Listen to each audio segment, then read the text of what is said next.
Welcome to the first investor presentation for Southern Housing, the new organisation formed on the 16th of December 2022 by the amalgamation of Optivo with Southern Housing Group Limited. I'm Paul Hackett, CEO of the new organisation and until now CEO of Optivo. I've worked for Optivo and its predecessor organisation since 2012. With me is Sarah Smith, CFO of the new organisation and until now CFO of Optivo, and Tom Paul, Executive Director of Strategy and Change and until now Director of Treasury and Commercial with Optivo. Before we introduce the new organisation more fully to you, please note the important disclaimer here.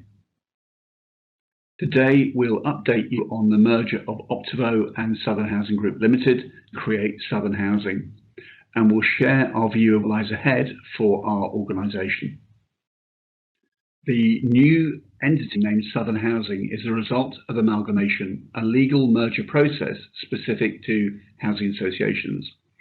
Through this process, all rights and obligations of both legacy organisations, Optivo and Southern Housing Group Limited, move fully to the fresh new legal entity, which is registered with the Financial Conduct Authority, the FCA. This transfers all assets, liabilities, contracts and other arrangements, including all sterling publicly listed bonds and other financial obligations. The two legacy legal entities become ghost or shell entities that have no remaining business activities of their own. Both Optivo and SHGL were well-established organisations in their own right. Both were members of the G15 group of largest London and South East-based housing associations. Both have built a core business focused on social housing, which makes up over 90% of our joint turnover. Our geographic overlap means that nearly 90% of our homes are in London and surrounding areas. This means we'll be stronger together and form better strategic partnerships with local authorities and others. This in turn will make us more resilient for the future. We'll be better able to tackle the future challenges of meeting new building safety standards, decarbonisation of our homes, and improving our housing stock and supporting our residents. Hello, I'm Sarah Smith, Southern Housing's CFO. I've worked for Optivo and its predecessor organisation since 2009. Here you'll see that the new organisation has real financial scale. It has a balance sheet, income and cash flows that create a resilient organisation, well-resourced to face external challenges ahead and also to do the right thing for residents. Our combined Treasury portfolio stands at £4.2 billion, of which £1.9 billion is funded by the debt capital markets. Through amalgamation, our lenders have increased their commitment to the enlarged group by some £200 million. This gives us the flexibility to use revolving credit facilities to fund our business and choose the right time to raise long-term debt. But while we'll use these revolving credit facilities to fund our development expenditure in the short term, long-term fixed debt is still central to our funding strategy. We have over £1.5 billion of our own name bonds in issuance, with maturities out to 2048. We have £119 million of retained bonds available to sell in the future. We have strong investment grade ratings from two major agencies, A3 negative from Moody's and A stable from Fitch. Immediately after merger, we expect the regulator of social housing will assign us an interim judgment that is the lower of the two heritage organisations. This is their usual approach for mergers of two similar-sized organisations, and it is purely an interim judgment that doesn't reflect any in-depth assessment work by them. The first IDA is expected to take place 12 to 18 months after amalgamation. Recent regulatory judgments, housing ombudsman determinations and credit ratings across the sector have made mention of a range of challenges. We're facing these head-on. The safety and well-being of our customers are our highest priority. We're fully focused on rising to the sector-wide systemic challenge of addressing and correcting all instances of damp and mould in our housing stock. and we're fully embracing consumer regulation and tenancy satisfaction measures. Fire remediation works are ongoing, and we now have the end in sight. We've announced we will not be passing on costs to leaseholders of fire remediation works, nor costs relating to interim measures. We're investing in research and development now to chart our path to net zero carbon by 2050. We're on target to reach 75% EPC Band C by 2025. We welcomed the government's decision of a 7% cap on social and affordable rent increases next year. This is an important way we can help our residents deal with the cost of living crisis. We went further and voluntarily capped our shared ownership rent increases at the same level. Inflation will have an impact on costs, though we've not yet experienced the full effect, as increases are mitigated by some costs being fixed.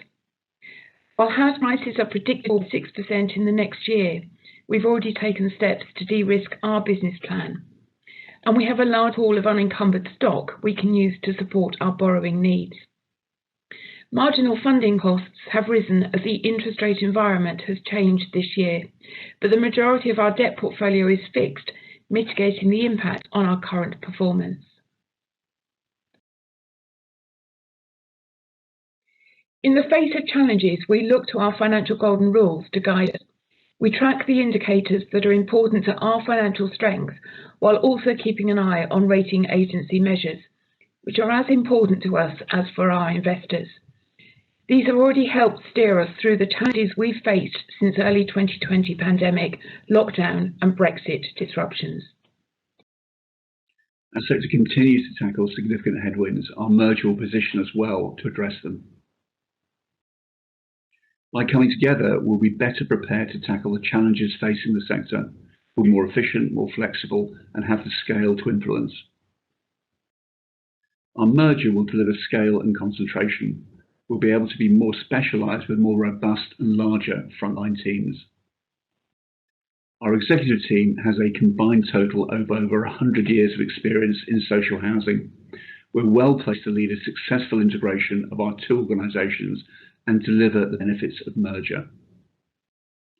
4 of our board places are reserved for residents. Our long-standing focus on resident inclusion at board and in our governance framework contributes to our values, the strategic choices we make, and our customer satisfaction. Our vision is to create communities where everyone has a safe home in a place where they're proud to live.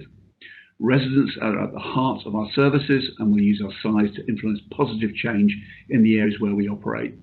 We've launched a new customer service programme called Southern Service to give our colleagues the techniques, confidence and skills to consistently deliver amazing customer services to our residents, colleagues and partners. Hi, I'm Tom Poor, Southern Housing's Executive Director of Strategy and Change. I've been with the business for a decade now. Our corporate and financial strategy is a function of internal and external factors. Sarah's already outlined some of the external challenges we face. In our strategy development, we overlay our risk appetite, as expressed through our golden rules, our firm commitment to putting residents at the heart of everything we do, and our recognition of the need to maintain and build the trust and support of our investors.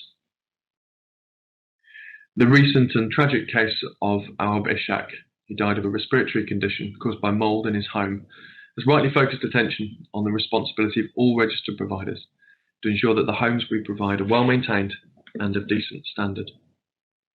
The quality of our service to residents is central to our sense of purpose, our culture and our strategy. So we have processes in place to enable us to learn from service failures as well as making sure they don't happen at all. We will be releasing some material publicly on this in the new year. Optivo and Southern Housing Group were in a similar place with respect to net zero, with both legacy organisations around 73% of our homes at Band C or above. Over the next 8 years, we're investing in a fabric-first approach to ensure all homes which can achieve Band C. Our development programme is focused on delivering new affordable homes. The majority of our plan will be delivered across our core geography in the southeast of England. We've reduced development aspirations since 2019 to take account of fire remediation work and cost inflation. our integration plans draw on our experience of successful merger 5 years ago between Amicus Horizon and Viridian that created Optivo. Many of the same people, including Paul, Sarah, myself, and our chair, Sir Peter Dixon, are now leading this process. With phase 1 now concluding, we move on to phase 2 in our integration programme. We aim to be fully integrated by 2024, leaving us best placed to deliver on the benefits of merger. We are tracking our integration plan against these 6 aspects: data, people and communications, strategy and policy, process and design, governance, and technology. In some of these areas, we've already made huge progress. In governance, we've made all the appointments, our board and subcommittees are all set up, operational, terms of reference ready to go. And policy as well, we've done a huge amount to integrate policies ready for day one. There's been limited progress so far on technology and on people restructures, but the rollout of that will now accelerate as we move into 2023. On day one of merger, the subsidiaries of Southern Housing will be the pre-existing subsidiaries of Optivo and the pre-existing subsidiaries of Southern Housing Group. Over time, these will be rationalised to create a more efficient and less complex business. To summarise, we are a financially robust organisation with social housing at the core of what we do. We expect the merger to strengthen our financial position and deliver better homes for our residents.